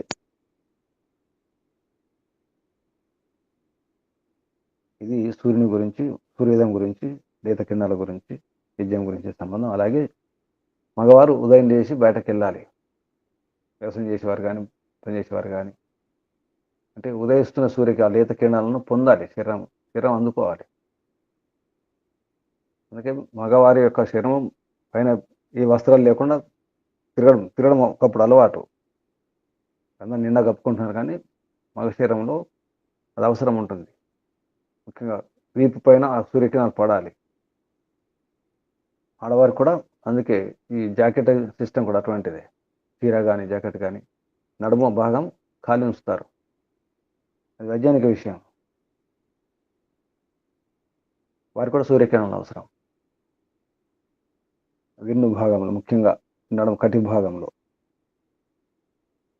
ఇదంతా కూడా సూర్యోదయం సమయంలో చేయవలసిన పని. అప్పుడు మంచి సంతానం వస్తుంది. వీర్యం సమాతంగం అంటే సాత్వికం ఉండాలి. దానికి ఔషధాలు కూడా ఉంటాయి. అంటే బాదం లాంటివి తీసుకోవడం, సాత్విక వీర్యం కొరకు బాదం బాగా పనిచేస్తుంది. ఇటువంటి ఎన్నో ఉన్నాయి. ఆవు పాలు పనిచేస్తాయి, శతవారి, అశ్వగంధ ఇవన్నీ కూడా సాత్విక వీర్యం కొరకే. ఇంకా నమస్తే గురుజీ, ధన్యవాదం. ఇంకెవరైనా నమస్తే గురుజీ. చెప్పండి. ఈ విశ్వం ఒక గర్భం అయితే ఆ గర్భానికి ప్రతి పరమేశ్వరుడు, అదేవిధంగా ఇల్లు ఒక గర్భము, ఆ గర్భాన్ని కూడా భార్యాభర్తలు ఇరువురు కూడా రక్షించుకోవాలి. స్త్రీమాత కూడా గర్భవతి అవ్వకముందు దివ్యమైన మానవ నిర్మాణం జరగాలంటే భార్యాభర్తలు స్త్రీమాత అనకండి, స్త్రీలు లేదా మాతను జరిపారు. స్త్రీ అంటే మాతనే కదా, మాత ఒకటే కదా, పురుష మాతలు ఉంటారు కదా. స్త్రీమాతలు పురుష మాత ఉంటారని సందేహం కలుగుతుంది. స్త్రీ మాత కాదు, మహిళ అనండి, స్త్రీ అనండి, అమ్మ అనండి, భార్య అనండి. స్త్రీమాత పదం సరిగా ఉండదు. అవును గురుజీ. స్త్రీమాత అంటే పురుష మాత కూడా ఉంటుందా? అంటే నిర్మాణం చేస్తుంది కాబట్టి మాత అని అంటుంటారు కదా. స్త్రీ మాత అనొద్దు, స్త్రీ అనండి, నేరుగా మాత అనండి. స్త్రీ మాత అంటే మళ్ళీ పురుష మాత ఉంటుందా? నాకు సందేహం కలుగుతుంది. అవును గురుజీ, అలాగే. మీరు ఎప్పుడు అలాగంటారు, అందుకే అదే గుర్తు చేస్తున్నాను. ఎప్పుడన్నా మీరు స్త్రీ మాతలు అంటారు. మాతృశక్తి అనండి, మాతృమూర్తులు అనండి. పదాలు ఉన్నాయి, శబ్దాలు. మాతృమూర్తి, స్త్రీ శక్తి, మాతృశక్తి. స్త్రీలు పురుషులు ఇరువురు కూడా విద్యావంతులైనప్పుడు ఎటువంటి ఆహారం తీసుకుంటే, పురుషుడు ఎటువంటి ఆహారం తీసుకుంటే తన వీర్యాన్ని చక్కగా బలమైన వీర్యంగా తయారు చేయడానికి కావాల్సినటువంటి ఆహారాన్ని తను తీసుకోవాలి. రజస్కి కావాల్సినటువంటి ఆహారాన్ని స్త్రీలు తీసుకున్నప్పుడు ఆ గర్భం సురక్షితంగా ఉండి ఇరువురు కూడా గర్భం ధరించిన తర్వాత వారి ఇరువురు కూడా ఒకరి పట్ల ఒకరి ప్రీతిగా ఆనందంగా ఎప్పుడైతే ఉంటారో ఆ గర్భం నుంచి వచ్చినటువంటి సంతానం కూడా గర్భం ధరించక ముందు నుంచి చెప్పిన ఇందులో రహస్యము గర్భం ధరించక ముందు నుంచి. గర్భం ధరించిన తర్వాత ప్రేమగా ఉండడం కాదు, గర్భం ధరించక ముందు నుంచే ఉండాలి. భార్యభర్త కలిసేటప్పుడు కూడా, కలవక ముందు కూడా ప్రేమ ఉండాలి, ఆప్యాయత ఉండాలి, మనోరంజన ఉండాలి. గర్భం ధరించిన తర్వాత కాదు. చూసుకోవడం వేరు, మళ్ళీ గర్భిణిస్తున్న చూసుకోవడం పద్ధతి అది వేరు, ఆ నియమాలు వేరు. ముందు ఇక్కడ రహస్యం ఏంటంటే, రహస్యం ఇదే ఉంది. గర్భం ధరించక ముందు చీరలు కూడా మార్చుకోవాలి, వీర్యం మార్చుకోవాలి, రజస్సు మార్చుకోవాలి, ఇద్దరు ప్రేమపూర్వకంగా ఉండాలి, ఒకరినొకరు సమర్పణ చేసుకోవాలి. ఉంది కదా, సుప్రీతం శబ్దాలు ఉన్నాయి. సుప్రీతి, సుభృతం ముందు నుంచి ఉండాలి. గర్భం ధరించక ముందు, ధరించిన తర్వాత ఒకరి పట్ల ఒకరి ప్రీతితో ఉన్నప్పుడు వారికి కలిగినటువంటి సంతానము వీర్యవంతులుగా మంచి సంతానం కలగడానికి వీలు ఉంటుందని ఈ మంత్రం ద్వారా అర్థమైంది గురూజీ. నమస్తే. రెండవ సముల్లాసం చూడండి, సత్యార్థ రెండవ సముల్లాసం. ఉత్తమ సంతాన నిర్మాణం ఎలా చేయాలో, తల్లిని ఎలా చూసుకోవాలో, గర్భిణిస్తుంది చాలా విషయాలు అందులో ఆయుర్వేదం కొద్దిగా పరిచయం చేసినారు. అంటే ఆయుర్వేదం అధ్యయనం చేస్తే ఇటువంటి చాలా విషయాలు తెలుస్తాయి. గర్భిణిస్తుని ఎలా చూసుకోవాలి, గర్భం కాకముందు భార్యాభర్తలు కలవడము, బృహదారణ్యక ఉపనిషత్తులు కూడా వచ్చింది చివరిలో. బృహదారణ్యక ఉపనిషత్తు సంతాన నిర్మాణం ఎలా చేయాలి, ఇటువంటి విషయాలు చాలా రహస్యాలు ఉన్నాయి. శుభం. ఇంకెవరైనా? ఓం నమస్తే గురూజీ. ఓం. ఈ మంత్రంలో వివాహత స్త్రీలు చేయదని కర్తవ్యాల గురించి క్షుణ్ణంగా చెప్పబడింది గురూజీ.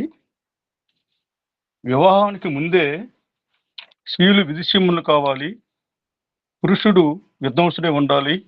అంటే ఈ గృహ సంబంధమైనటువంటి దాంపత్య జీవనం సంబంధించినటువంటి జ్ఞానం, ఆ గృహస్థ ధర్మాలు ఇవన్నీ కూడా క్షుణ్ణంగా తెలిసిన వారే ఉండాలి. అప్పుడే యథోక్త వివాహ విధిసే సమాన గుణకర్మ స్వభావాలు కలిగినటువంటి మరి ఈ విధిసేమని విద్వాంసుడు పతిని భరస పొంది ఉత్తమ సంతానానికి అని చక్కగా ఇంటిని చక్కదిద్దుకోవాలి అనేటువంటిది అర్థమైంది గురించి. అదే విధంగా పతి కూడా స్త్రీని భద్రంగా కాపాడుకోవాలి, కుటుంబాన్ని కాపాడుకోవాలి, ఐశ్వర్యవంతుడే ఉండాలి. అన్ని విధాలుగా శుభగుణ కర్మయుక్తులై ఉండి ఐశ్వర్యవంతుడయి పోషణకర్త అయి కుటుంబాన్ని మరి భార్యని సక్రమంగా కాపాడుకోవాలి, భద్రంగా చూసుకోవాలి అనేటువంటిది ఈ మంత్రం బోధిస్తున్నది గురించి. ఎందుకంటే తల్లి గర్భమే ఇల్లు, నాన్నలోకం కుటుంబం, పిల్లలు, సతి, ఈ పరివారం అంతా కూడా తన కుటుంబం, తన లోకం అనేటువంటి భావనతో ఆయన ఉండాలి. ఆ విధంగా పోషణకర్త ఉండాలి. అదేవిధంగా తల్లి గర్భమే ఇల్లు, ఎందుకంటే తల్లి ఆ ఇంటిని చక్కదిద్దడంలోని, ఇంట్లో ఉన్నటువంటి పరివారాన్ని, పిల్లల్ని చక్కదిద్దేవాడిని విద్యావంతులను చేసి ఉత్తములుగా సమాజం నిలబెట్టడానికి ఎంతో కృషి చేస్తుంది. కాబట్టి ఆ విధంగా తల్లి గర్భమే ఇల్లు. ఎందుకంటే ఇల్లు వెలిగిపోవాలంటే, ఇల్లు బాగుండాలంటే, చీకటి పోయి ప్రశాంతత ప్రకాశం రావాలంటే ఇంట్లో దేవుని పెట్టే అమ్మ ఉండాలి. అమ్మ పాత్ర చాలా గొప్పది. కాబట్టి ఆ విధముగా అమ్మ నాన్నలు ఇద్దరు కూడా పరస్పరము కలంసము లేని ప్రేమతో, ప్రీతితో వారు జీవనం గడిపి వారు కుటుంబ సభ్యులందరూ కూడా ఆదర్శవంతులయ్యి చక్కనైనటువంటి జీవనాన్ని గడపాలి అనేటువంటిది నాకు అర్థమైంది గురించి. ఓం నమస్తే గురించి. ఓం నమస్తే గురించి. ఇంకెవరైనా నమస్తే గురుజీ. చెప్పండి.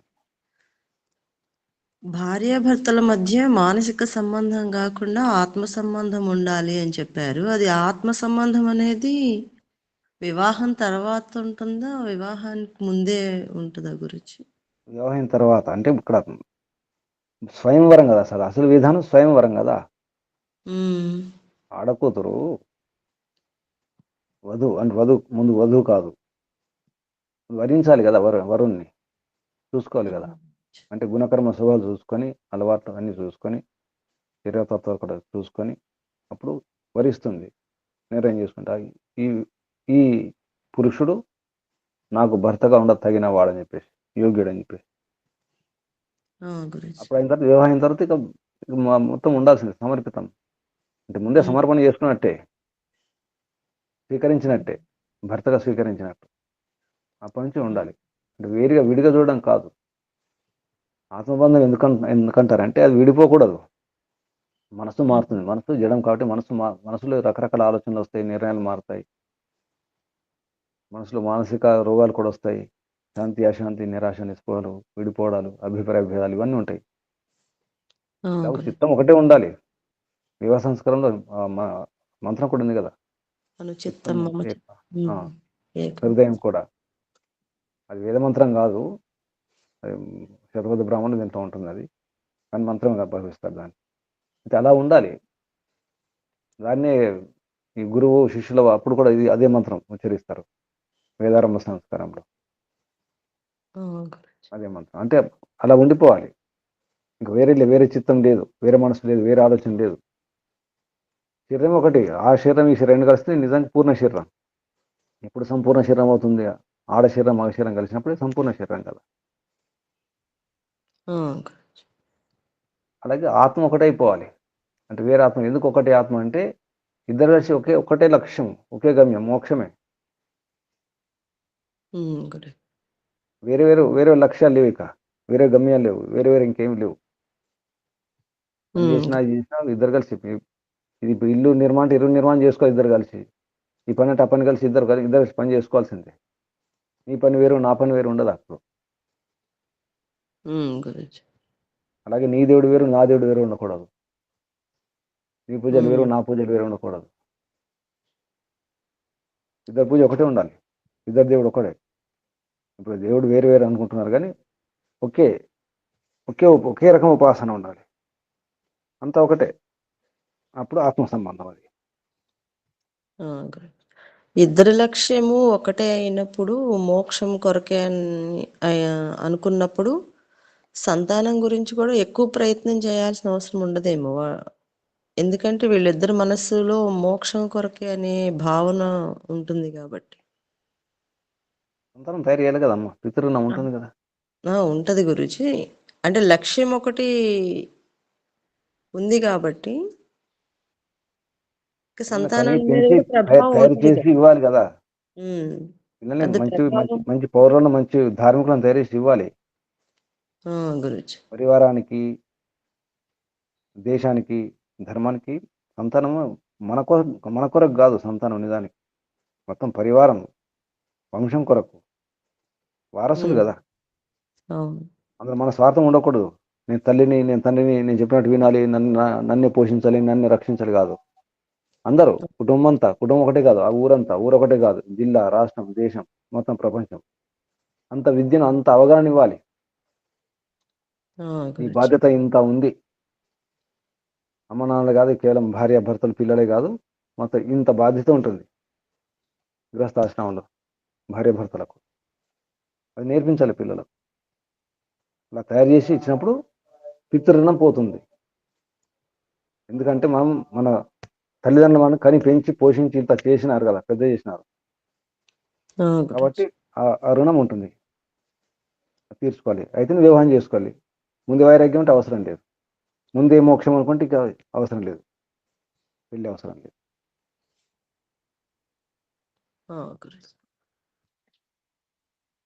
ఓం నమస్తే. చివరికి వక్ష అంటే శబ్దం వాడినారు సంస్కృతంలో. వహ అంటే వహించాలి. చివరికి మంత్రం చివరికి వాహ శబ్దానికి, వక్ష శబ్దానికి వాహ అనే అర్థం చెప్పినారు సంస్కృతంలో. వాహ అంటే వహించాలి, అందుకే వివాహం కదా. ఇంకా నమస్తే గురుజీ, ధన్యవాదాలు. ఏమర్థం చేసుకున్నారు? ఇంకా స్వర్గం ఎక్కడో లేదు, భార్య భర్తలే. ఒక స్వర్గం అనేది అర్థమైంది గురుజీ. సంతానం కూడా అట్లా ఉన్నప్పుడే, ఇద్దరు ఆత్మ సంబంధంతో ఉన్నప్పుడే ఆ సంతానం మంచిగా ఉంటది అనేది అర్థమైంది గురుజీ. భావార్థం చెప్పినారు. మంచి సంతానం రావాలంటే ఆ విషయం కూడా చెప్పినారు. గర్భం తన్ మనోరంజన పురస్సరం గర్భం ఆదాధీత. గర్భాన్ని ధరించాలి, మంచి గర్భాన్ని, మంచి సంతానాన్ని కనాలి. మంచి సంతానం ఎప్పుడు వస్తుంది? ఇద్దరు మనోరంజన చేసుకున్నప్పుడే, ఇద్దరు ఒకరి మనసును ఒకరు రంజింపజేసుకున్నప్పుడే. ఇక్కడ మనసు అంటే మనసు అనుకోకూడదు, ఆత్మలనే. శుభం. నమస్తే. ఏమైనా సూచనలు ఉన్నాయా? రేపు ఎవరు ముందు ప్రార్థన? 5 నిమిషాల ముందు రండి అందరు కూడా. 4:55 వచ్చేసేయండి. 5 గంటల వరకు జపం చేసుకోండి 3 సార్లు. ఈరోజు కృష్ణారావు గారు 3 సార్లు ఓంకారం చేయించారు. 3 సార్లు కాదు, 5 గంటల వరకు ఓంకారం చేయించండి. ప్రశాంతంగా అంతర్ముఖమై ఈశ్వర సమర్పణ చేసుకుని ఓంకారం చేయించండి. 4:55 నుండి 5 గంటల వరకు. తర్వాత 5 గంటల నుంచి 5 గంటల 2 నిమిషాలు లేదా 3 నిమిషాలు ఆ మధ్యలో ఈశ్వర స్థుతి, ప్రార్థన, ఉపాసన మంత్రాలు. అది కూడా ప్రేమతో, భక్తితో ఉండాలి. ప్రశాంతంగా ఈశ్వర స్థుతి, ప్రార్థన, ఉపాసన మంత్రాలు చెప్పి ఒక మంత్రం, దాని భావార్థం చెప్పండి. శబ్దార్థాలు అవసరం లేదు, భావార్థం సరిపోతుంది. పుస్తకం దగ్గర ఉంచుకొని చెప్పండి. మంత్రాలు వచ్చినప్పటికి కూడా పుస్తకం ముందర ఉంచుకొని చెప్పాలి. ఎందుకంటే అన్ని రికార్డ్ అవుతుంటాయి ఇందులో. తప్పు లేకుండా ఉచ్చారణ కూడా సరి చేసుకొని చెప్పండి. కృష్ణారావు గారు ఉచ్చారణ సరి చేసుకోండి. సాకు షా అంటున్నారు, గమనించండి. దీర్ఘాలు సరిగ్గా చూసుకోండి. ఎవరైనా అందరూ అర్థం కాకపోతే అడగండి. అక్షరాలను గమనించండి. పుస్తకం ముందర ఉంచుకుంటే అక్షరాలు తెలుస్తాయి. ఒత్తులు, దీర్ఘాలు, మహాప్రాణాలు, అల్పప్రాణాలు, షా, షా, సా, చాలు గమనించాలి. ఇక్కడ మనం చేసే పొరపాటు ఇక్కడే. చా, షా, షా, సా అంటే తాళవేష, మూర్ధన్య షా, దంత్య స తెలిసి ఉండాలి. ఉచ్చరించినప్పుడు గమనించాలి. నిదానంగా ప్రశాంతంగా నెమ్మదిగా చెబితే అన్నీ వస్తాయి. గమనించి చేయండి. మాట్లాడేటప్పుడు కూడా మనం ఏ పదం వాడుతున్నాం, ఆ పదానికి అర్థం ఏమిటి గమనించి మాట్లాడాలి. మనం ఒక పదం ప్రయోగం చేస్తున్నాం అంటే ఆ పదానికి అర్థం మనకు తెలిసి ఉండాలి. కొంతైనా ఏదో పదం వచ్చిందని ఏదో ప్రాస కోసం యాస కోసం వాడకండి. సిద్ధాంతం తప్పు అవుతుంది. ఒక్కోసారి ప్రాసల కోసం యాసల కోసం వాడకూడదు. కొన్ని నియమాలు పాటించండి. రేపు ఎవరు సిద్ధంగా ఉన్నారు? రేపటికి నేను చేపిస్తాను గురూజీ. పుస్తకం ముందరుంచుకొని ప్రయత్నం చేయండి. బాగుంటుంది. తప్పులు లేకుండా ఉంటుంది. తెలిసినప్పుడు కూడా, అభ్యాసం ఉన్నప్పుడు కూడా పుస్తకం ముందర ఉంచుకోవాలి. అలవాటు ఉంచుకోండి. అలా ఇప్పుడు ఆత్మ నివేదన ఎవరు సిద్ధంగా ఉన్నారు? చెప్పండి ఎవరన్నా.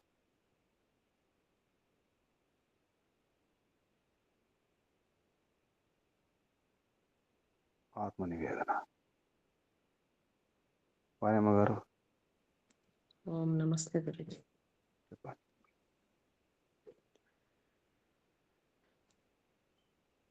హే పరమపిత పరమాత్మ,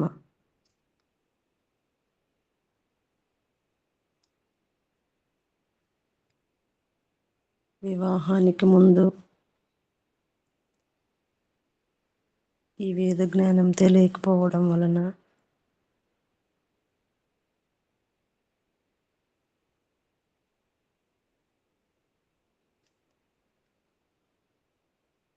జీవితంలో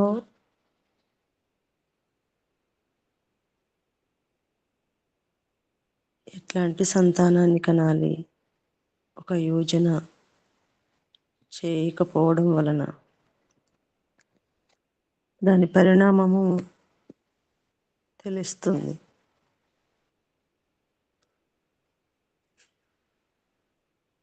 తెలిసిన తర్వాత ప్రయత్నం చేసినా కూడా కొంతవరకే ప్రయోజనము ఉంటుంది. అది ఇప్పుడు అర్థమవుతుంది తండ్రి.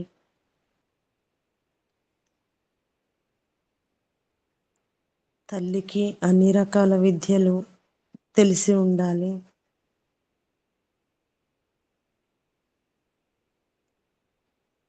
భార్యాభర్తలిద్దరికీ ఒక లక్ష్యం ఉండాలని, జీవితానికి లక్ష్యం ఉండాలి.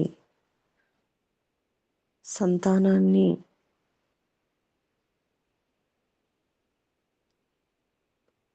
పెంచడానికి ఒక లక్ష్యం ఉండాలి, ఒక ఉద్దేశ్యం ఉండాలి అని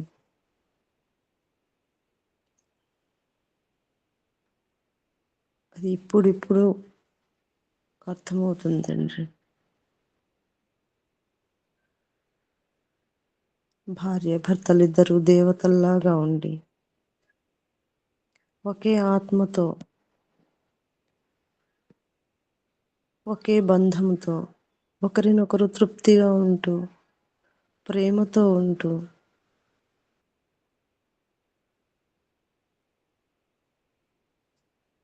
సంతానం కోసం ప్రయత్నం చేసినప్పుడే ఆ సంతానము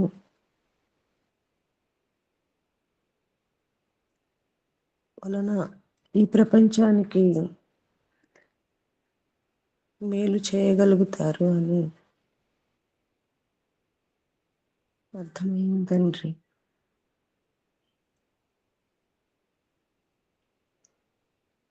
ఇంట్లో ఈ గ్రహములో మహిళలు ఎట్లా ఉండాలి అనే విషయం కూడా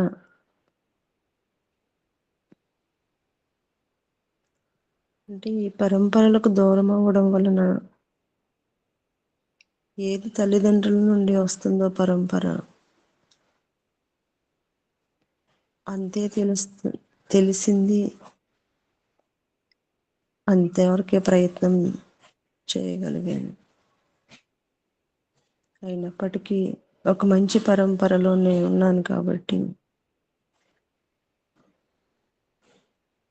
కొంతవరకు ప్రయత్నం చేశాను, ఇప్పుడు కూడా చేయగలుగుతున్నాను తండ్రి. ఇదంతా నీ అనుగ్రహం. అయినా ఎక్కడో వెలితి, బాధ ముందే తెలిస్తే ఇంకా మంచి సంతానానికి జన్మనిచ్చేదాన్ని కదా అనేది అది ఎప్పటికీ కొరతగానే అనిపిస్తుంది తండ్రి. ఎందుకంటే ఈ విద్య తెలియకపోవడం వల్లనే కదా ఇంత నష్టము. నాకే కాదు, ప్రపంచానికి కూడా నష్టము.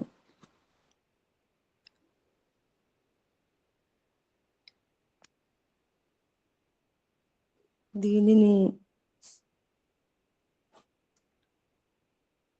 అర్థం చేసుకొని ఎవరైతే వివాహం చేసుకుంటారో, చేసుకోక ముందు నుండే వాళ్ళకి ఈ విషయాలన్నీ తెలిస్తే ప్రపంచ కళ్యాణం జరుగుతుంది అని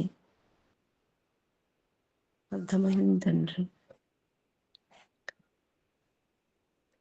ఎట్లాంటి ఆలోచనలు, ఎట్లాంటి భావాలు ఉంటాయి, అట్లాంటి సంతానాన్ని ఈ ప్రపంచానికి అందిస్తాం. కాబట్టి నాలో ఎక్కడైతే ఈ కొరత ఉందో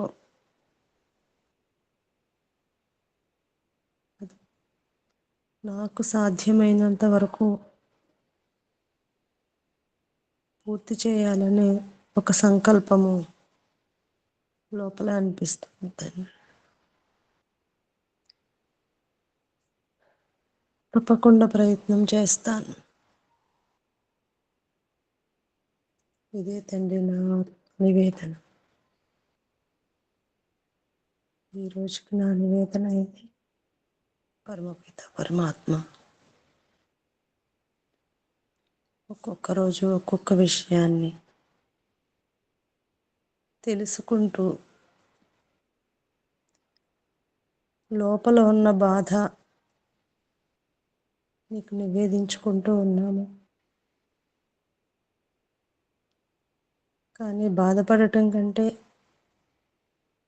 ఇప్పుడు బాధ్యత ఏమిటో తెలుసుకొని ప్రయత్నం చేయాలి అని అర్థమవుతుంది తండ్రి. తప్పకుండా ప్రయత్నం చేస్తా. ఓం ఓం ఓం ఓం. నమస్తే గురుజీ. ఓం శుభం. బాధపడకూడదు. చేయవలసిన పని, కర్తవ్యం, బాధ్యత పద్ధతి ప్రకారంగా పూర్తి చేసే ప్రయత్నం చేయాలి. నియమాలు పాటిస్తూ బాధ్యతను పూర్తి చేసుకోవడం అవసరం. కళ్ళు మూసుకోండి. కూర్చున్న స్థితి, ఆసనం మార్చుకోండి. నడుము, వీపు, మెడ, తల నిటారుగా ఉంచుకొని శరీరాన్ని శిథిలం చేసుకోండి. దీర్ఘ శ్వాస.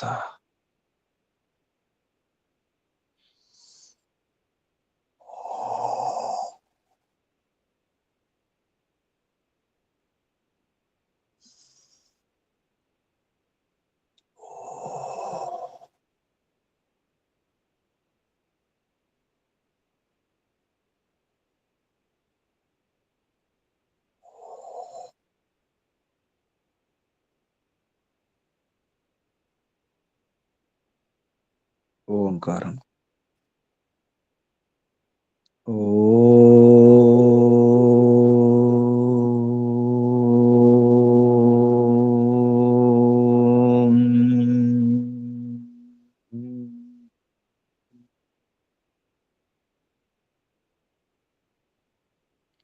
లోకపతి, జగత్పతి, విశ్వపతి, ఇదంతా నీళ్ళే ప్రభు.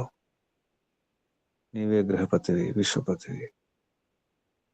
ఇదంతా నీ వీర్యమే, నీ సంతానమే.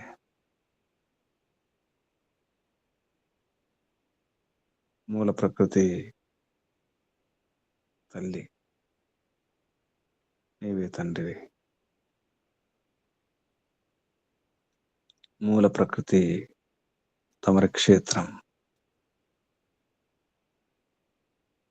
ఇదంతా తమరు పండించే పంట. ఈ విషయంలో కనిపించే గ్రహాలు, నక్షత్రాలు, వృక్షాలు, పర్వతాలు, పంచమహాభూతాలు, ఈ ప్రాణులు, ఈ దేహాలు అన్నీ కూడా పంటలే. తమరు పండిస్తున్న పంటలు.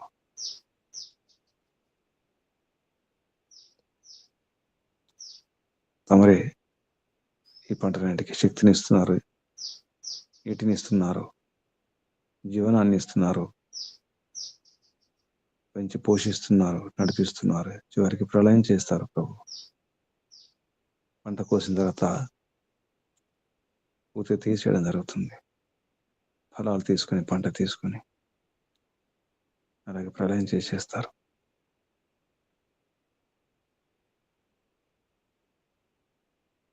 తమరి వీర్యం ఇదంతా, తమరి సంతానం ఇదంతా.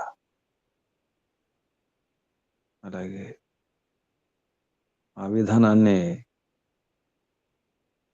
ఈ దాంపత్యం అనే వ్యవస్థలో పెట్టడం జరిగింది. అదంతా తమరి కృపయే. బుద్ధిపూర్వ వాక్యాకృతి వేద. వేదం ఉన్నంత బుద్ధిపూర్వకంగా, వేదంలో ఉన్నది కాదు, కనిపించే ఈ జగత్తులో ఉన్నదంతా కూడా, కనిపించని జగత్తులో కూడా, విశ్వమంతా కూడా అంత బుద్ధిపూర్వకమే. తమరి బుద్ధి, తమరి విద్య, తమరి విజ్ఞానమే. ఇదంతా తమరి జ్ఞానమే ప్రభు, తమరి బుద్ధే. తమరి యొక్క బుద్ధి మహిమ ఇదంతా, జగత్తంతా, విశ్వమంతా. దాన్ని గృహస్థులు, దంపతులు కనుక ఆదర్శంగా తీసుకొని ఆచరిస్తే ఆనందమే ఆనందం. పరస్పరం ఆనందం గురించి భార్య భర్తలు ప్రయత్నం చేస్తే ఆ ఇల్లు, ఆ ప్రదేశం, ఆ దేశం స్వర్గమే స్వర్గము, సుఖధామం. మోక్షం అంటే ఏమిటో, మోక్షం యొక్క ఆనందం ఎలా ఉంటుందో, ఆ ఇంట్లో పొందే ఆనందాన్ని, సంతృప్తిని, సుఖాలను అందుకొని మోక్షంలో ఆనందం ఎలా ఉంటుందా అనిపించాలి ఆ ఇల్లు. దాన్ని నడిపించే చక్రాలు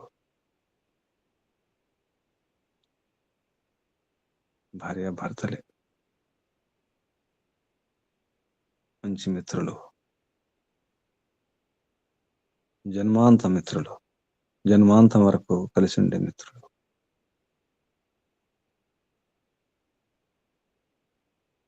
తమరు ఈ జగత్తును తృప్తిపరుస్తున్నారు. ఏ లోపాలు లేకుండా, ఏ గందరగోళం లేకుండా, అస్తవ్యస్తం లేకుండా చూస్తున్నారు ప్రభు. సృష్టిని నిర్మించి నిర్వహిస్తున్నారు. అలాగే ఇంటి యజమాని కూడా సంతాన నిర్మాణం చేసి నడిపించాలి, పోషించాలి, భరించాలి, అన్ని ఏర్పాట్లు చూడాలి.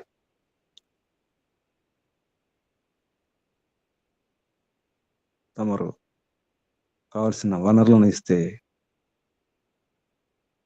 ఏ పదార్థాన్ని, ఏ వస్తువుని ఎలా వాడుకోవాలో, ఎలా ఉపయోగించాలో అమ్మ చూసుకుంటుంది.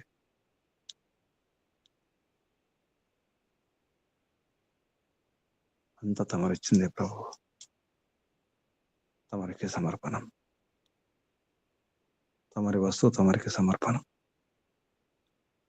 అందుకే భార్య భర్తలు కలిసి తల్లిదండ్రుల ఈ సంతానాన్ని సమర్పించడం జరుగుతుంది. ఆ సంతానం కూడా తమరిచ్చినదే, ఈ శరీరం కూడా తమరిచ్చినదే, పంచమహాభూతాలు తమరిచ్చినవే, అన్ని తమరివే. అందుకే తమరికి అంకితం, సమర్పణం. నాదంటూ ఉన్నదంటే అది నేనే. నన్ను నేను సమర్పించుకుంటున్నాను ప్రభు. చివరికి సమర్పణ తప్పదు. అలాగే భార్యకు భర్త, భర్తకు భార్య పూర్తిగా సమర్పించుకున్నప్పుడే ఆ పరివారం, ఆ ఇల్లు ఒక లోకం, ఆ ఇల్లు ఒక గర్భం, తల్లి గర్భం, సురక్షితం. తల్లి గర్భం సురక్షితం. బిడ్డకు ఏ బరువు లేదు, ఏ బాధ్యత లేదు, ఏ సమస్య లేదు. ఇల్లు కూడా అలా ఉండాలి. ఉండాలంటే తమరు నియమాలు పాటించాలి. తమరు విధించినటువంటి నిషేధాలు కానీ ఆజ్ఞలు కానీ అర్థం చేసుకోవాలి.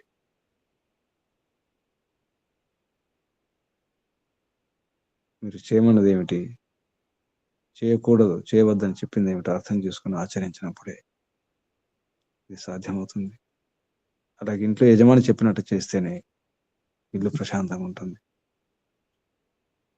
ఇంట్లో యజమాని చెప్పే ముందు భార్యాభర్తలు కలిసి నిర్ణయం చేసుకున్నదే అదే అమల్లో ఉంచడానికి, ఆచరణలో ఉంచడానికి ప్రయత్నం చేస్తాడు ఇంటి యజమాని. భార్యాభర్తలు కలిసి తీసుకున్న నిర్ణయమే అదే ముఖ్యం. ఒంటరిగా తీసుకున్న నిర్ణయం కాదు. అలా ఉన్నప్పుడే సాధ్యం. అర్థమవుతుంది ప్రభు. నీ విధానాలను అర్థం చేసుకోవాలి, నీ పద్ధతిని అర్థం చేసుకోవాలంటే వేదాధ్యయనం చేయక తప్పదని అర్థమవుతుంది ప్రభు. వేదాధ్యయనం ద్వారా నీదంతా సాధ్యమని తెలుస్తుంది ప్రభు. అప్పుడే ఇంట్లో ఒంట్లో తృప్తి, సంతృప్తి, ఆరోగ్యం, ఆనందం, ఆహ్లాదం, సుఖమే సుఖం, తృప్తి. అప్పుడే జన్మ సార్థకం అవుతుందని అర్థమవుతుంది ప్రభు. అందుకే తమరే ఆదర్శం. పరమపతి, జగత్పతి, విశ్వపతి, లోకపతి, గృహపతి అన్నీ తమరే ప్రభు. సమర్పణం, ఆత్మార్పణం. ఓం శం. హే పిత, తమరికి వందనాలు, కృతజ్ఞతలు, ప్రణామాలు తండ్రి. ఋషులకు, మహర్షులకు, మునులకు, యోగులకు, గురువులకు, ఆచార్యులకు, అధ్యాపకులకు, పెద్దలకు, మాతాపితలకు, శ్రేయోభిలాషులకు అందరికీ వందనాలు.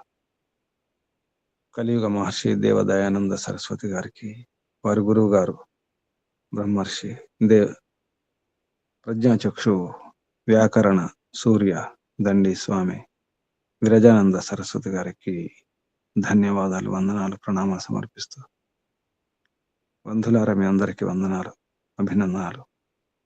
విషయాలను అర్థం చేసుకోండి, రహస్యాలు పట్టుకోండి, ఆచరించండి, ఆచరింపజేసి ప్రయత్నం చేయండి. పరంపరలు మళ్ళీ రావాలి. కృష్ణ పరంపరలు, వైదిక పరంపరలు, ఎవరికి ఎటువంటి హాని చేయని పరంపరలు ఇవి. అందరూ బాగుండాలి, కుటుంబం బాగుండాలి. కుటుంబం బాగుండాలంటే భార్యాభర్తలు బాగుండాలి. ఈ రహస్యాన్ని చెప్పండి, ప్రచారం చేయండి, నేర్పించండి. అందరికీ వందనాలు, అభినందనాలు. పరంపిత పరమాత్మ శుభాశీస్సులు. ఓం శం. శుభం. కళ్ళు మూసుకొని ఉండండి. నడుము, వీపు, మెడ, తల నిటారుగా ఉంచుకోండి. వీలైతే ఆసనం మార్చుకోండి. ఒకసారి దీర్ఘ శ్వాస.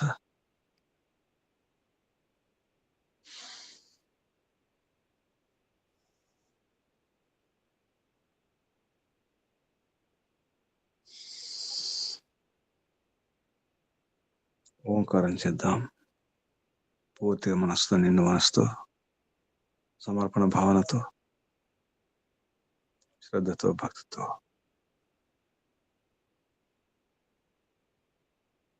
శ్వాస నింపండి.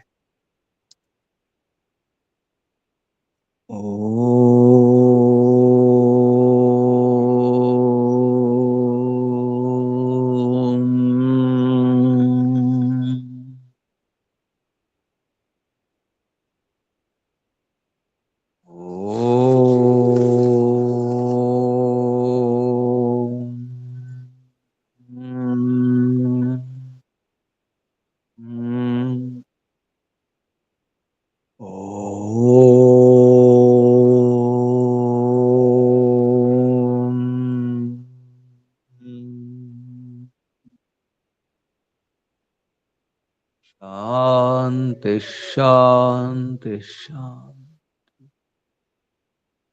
సర్వేభ్యో నమో నమః. ముగించేద్దాం. అందరికీ వందనాలు.